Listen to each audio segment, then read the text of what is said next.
Hello and welcome to Health Matters on Channels Television. Thanks for joining us. I am Mary Alale Yusuf. Time was when people spoke mostly about infectious diseases. We still have our battles with them, but non-communicable diseases are now more common around the world. Among them are cardiovascular diseases, which, as the leading cause of death, take as many as 17.9 million lives every year.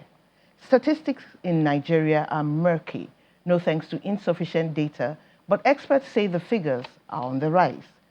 As it marked its second anniversary, Duchess International Hospital in Lagos, Nigeria, in partnership with Save a Heart Foundation from the UK, took down some of these numbers with subsidized open heart surgeries.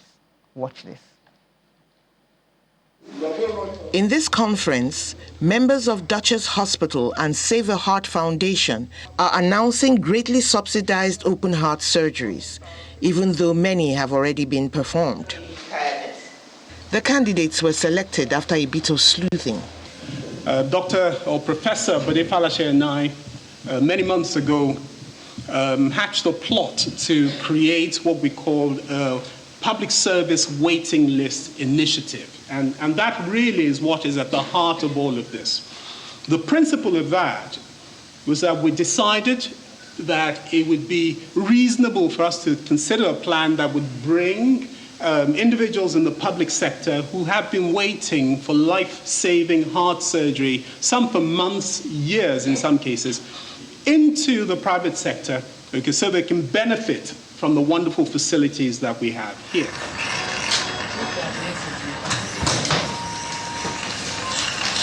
The idea is to make sure needed heart surgeries can be performed after the Save a Heart Foundation team goes back to base in the UK. We've identified individuals who have capacity and capability, and one of them is their very own Professor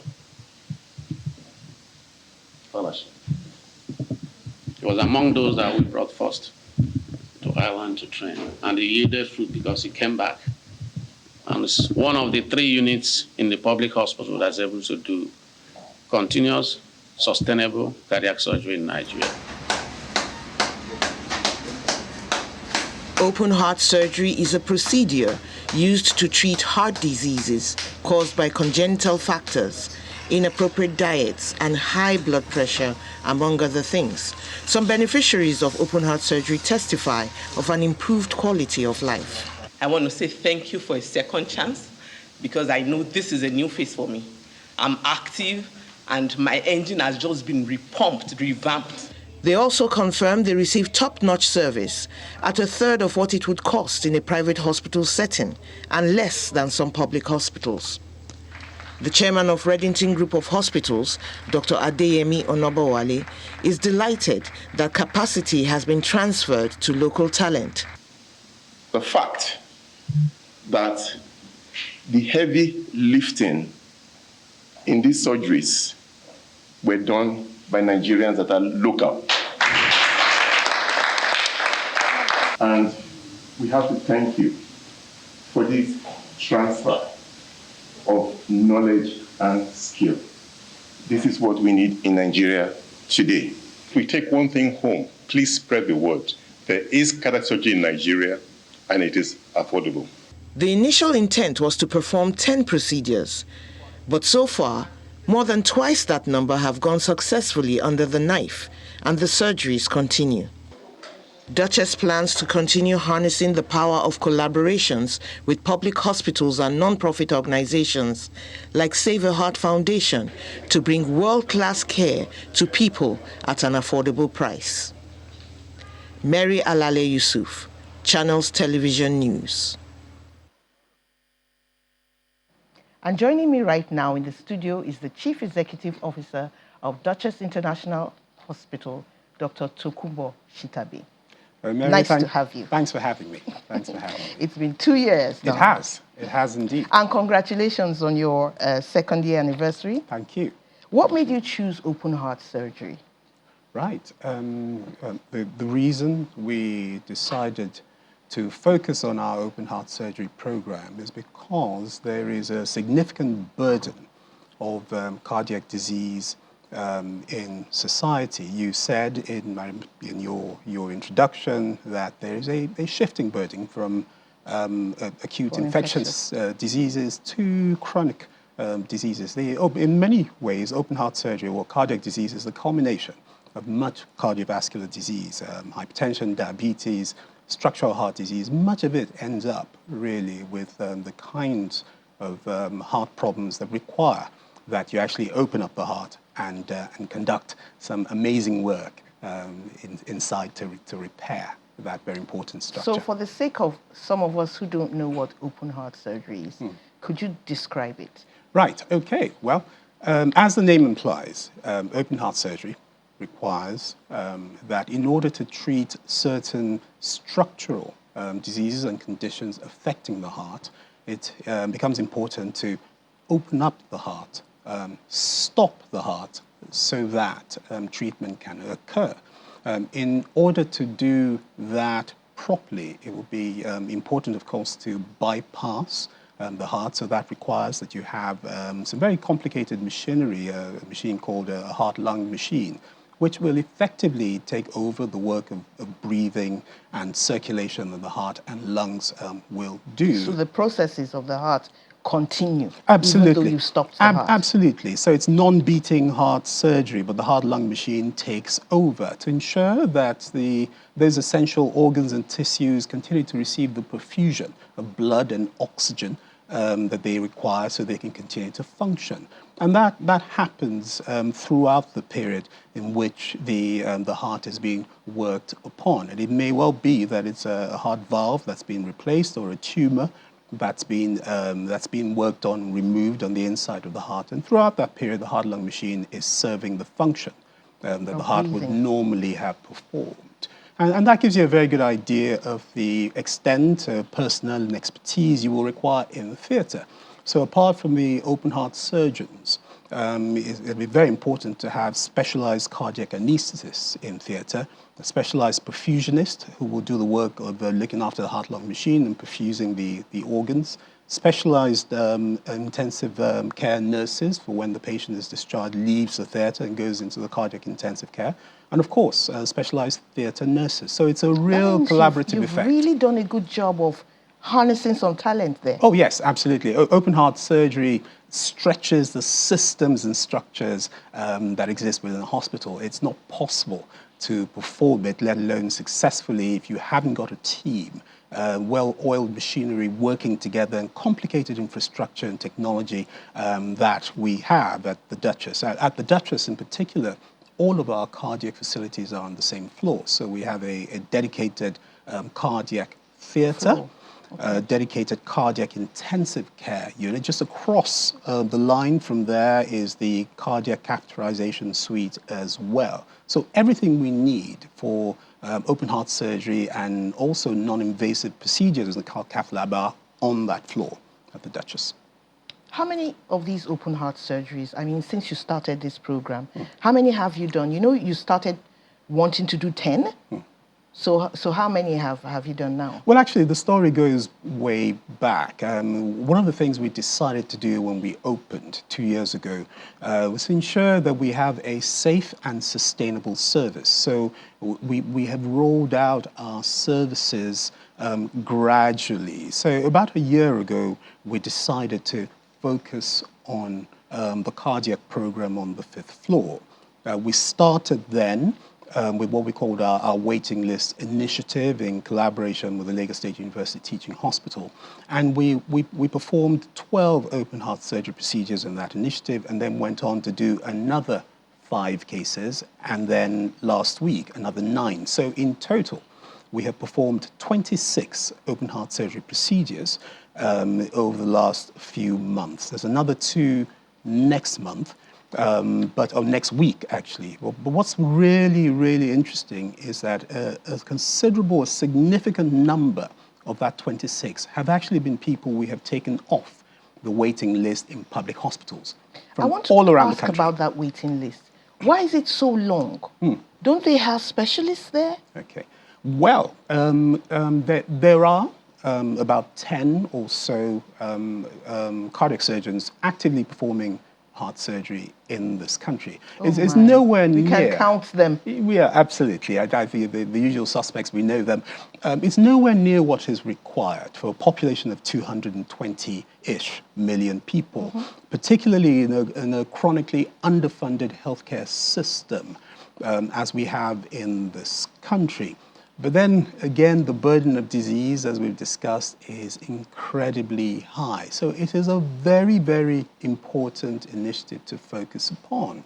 A lot of these patients are in the public sector hospital system. The surgeons may or may not be there, but the infrastructure much of the time is not as it should be. So a place like the Lagos State University Teaching Hospital, for example, with whom we have partnered effectively, they are doing tremendous work. Professor Falashe is able to do about 2 to 3 a month, given the facilities they have. But teaming up with them has meant actually that we've been able to, in a few weeks, cut down that waiting time by at least 6 months. So what 12 cases actually means to them is a tremendous amount of time. It is. Actually. So that is what I find incredibly exciting and really meaningful about the way we have approached the program. I mean, we have all of these facilities at the Duchess. As we have said repeatedly, we've received a tremendous amount of support and funding from the Central Bank and the Bank of Industry. So as a responsible organization, it's very important for us to think constantly about how we innovatively democratize access to affordable world-class healthcare. So it's another way of saying to everyone that the Duchess really is for everyone. But Our some focus. people are looking at those structures, even from the outside, and they're saying, no way, I can't do this. I Right. can't afford this. Okay, well, my message to them is you deserve it. It's yours, actually. And certainly what my job is to ensure that that access to affordable world-class healthcare is democratized and made accessible to all. And that's exactly what we're doing. We're putting our money where our mouth is with the waiting list initiative. We're going out into the public sector and saying, come and work with us. We have capacity. Okay, let's bring together our resources, expertise, capacity, and all of that, and let's do something meaningful on behalf of the people. And I think we are winning at it. That's good. But some others are saying, oh, that's an exotic disease. It's not for me. I can't have a heart problem. I'm fine. What do you have to say to those people? Who are the types of people that need this surgery? Okay, let's come at it from this perspective. Average life expectancy in this country is about 55. I thought it had gone up a bit. Well, the median age in this country is about 18, which means about half the people in this country are under the age of 18. Per capita spend on health is about $70 per person. It means the government spends about $70 per person on each individual. In the average OECD country, it's about $11,000. We have a shifting burden of disease to chronic diseases like diabetes, hypertension, chronic kidney disease. These are the risk factors for heart disease And those are quite and common. stroke. Absolutely. And they are insidious diseases. And much of the time they come with no warning. So if you put chronic kidney disease, hypertension, diabetes, one or two others together, in a population like ours, that's probably about 20 to 30% of the population. Okay, so to go back to the question... And most of them don't know. Well, quite a lot. Certainly the hypertensives may not. But of course, things like chronic kidney disease, we see a lot of young people with end-stage kidney failure. Diabetes is a cardiovascular disease. It eats away at the blood vessels in the heart and the peripheries. It's not just about sugar. So it's really important that we begin to take these chronic diseases seriously, and in an environment in which healthcare is not funded as it ought to be. I think there is it makes the point really that there is a firm individual responsibility to look inwards and focus on We checking. must go on a break now. Yes. When we come back, you'll be telling us a lot more how people can find out they have this problem. Let's go on a short break. Meet us on the other side.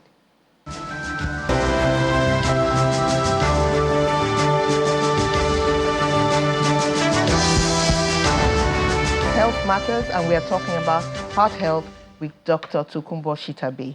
And you were going to tell us how a person can preempt this disease. What do they do to nip it in the bud, so to speak, so that it doesn't become something they are grappling with, something serious, something is failing, something is spoiling, or death is coming? What should a person do? Okay, so we've already talked about the fact that we exist in the context of an underfunded healthcare system. So individual responsibility is really important. So I will speak in terms of course, regular health checks. Okay. Hypertension, for example, diabetes quite often offers no warning. So the only way you're going to know and get ahead of it is by, submitting Checking yourself to yourself. those checks. If you have a family physician, a general practitioner, please visit very, very regularly. Simple blood pressure checks, blood sugar checks are really important. The other thing that will be important is taking symptoms seriously. So breathlessness, Okay. for example, on minimal exertion, climbing up the stairs, okay, particularly when you're approaching the ages of 40, early 40s, 50s, take breathlessness very seriously. Palpitations, for example, leg swelling, those may be signs of heart failure. It may be early warning signs that there is something going on with the pump, the heart, or the plumbing, the vessels on the periphery. So just being more conscious. If there's a family history of diabetes, for example, diet is extremely important. Most of the diabetes will be what we call type 2 diabetes, which is adult onset. Okay, so it will be very important to pay particular attention to individual health. So we take responsibility for our health as we grow older. Do you have any children with this condition? Because it looks like it's an old person disease. There are children, sadly, with what we call congenital heart diseases. And these are conditions that children are born with. So we typically, colloquially say a hole in the heart, for example. That is a defect perhaps between the chambers of the heart, either the upper or the lower chambers of the heart. And these children are born like that, along with certain other what we call congenital malformations. These can be corrected very soon after birth as well, or perhaps even slightly later. So it's not just an old person's disease. There are congenital causes of heart disease as well as, adult onset causes. So when someone goes in for a procedure, how long does it take to heal when they come out of the theater? Right. I mean, I think we were all very pleased to see our prime that lady, patient. Yeah, she was so bubbly. That was amazing. That was 3 days post-op. 3 days? Yes, 3-4 days max post-op. She stood up and she had so much energy. Absolutely. She had more energy than you and I, actually. Honestly, I thought, she's been up for months. Yeah. I mean, all of the procedures were successful. We're very pleased. Okay, they all came in with different structural conditions within the heart. She, in particular, had, I believe, a heart valve replacement. She was very happy to talk about it, so I can speak about it here. And she did very well. 3 days post-op, she was able to speak. Okay, that is a fitting testament to the amazing work that the surgeons at the team Wasn't did she there. speaking before?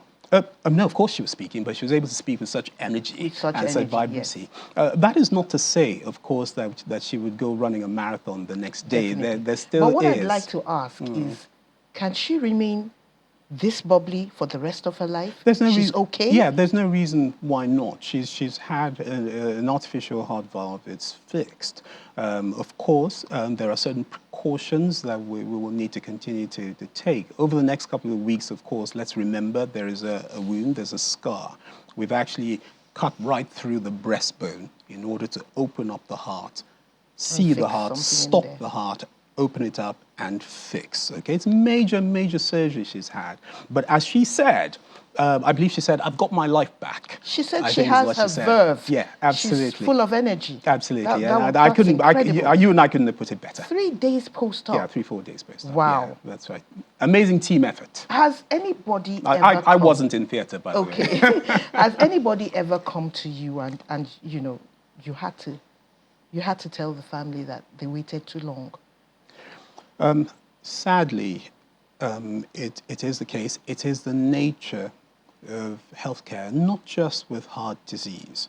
Breaking bad news is an integral part, a fundamental part of the practice of medicine. What is important is that the governance is right, okay, that you're able to make the right assessment, okay, give the patients the right amount of information, ensure they have an informed understanding, and do what is appropriate and counsel accordingly.